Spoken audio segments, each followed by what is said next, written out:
এক বুক ভালোবাসা। অনেক প্রত্যাশা ছিল যে আমাদের প্রধানমন্ত্রী দলের চেয়ারম্যান তারেক রহমানকে অনেক কথা বলবো, কিন্তু কিছু বলার আর নেই।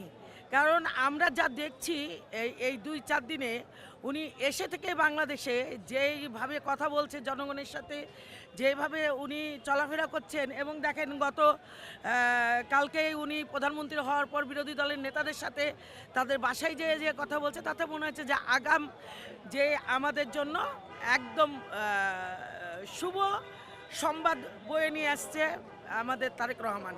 এবং আমার মনে হয় অনেক ভালো কিছু হবে, ভালো প্রত্যাশা করছি। ভালো আমরা যা চিন্তা করছি তার চেয়ে ভালো চালাবে এই দেশ।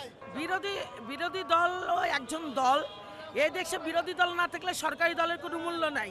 যে কারণে বিরোধী দল আমাদেরই একজন। ওনারা ওনাদের মতো রাজনীতি করবে, আমরা আমাদের মতো করব, এবং উভয় মিলেই দেশ চলবে।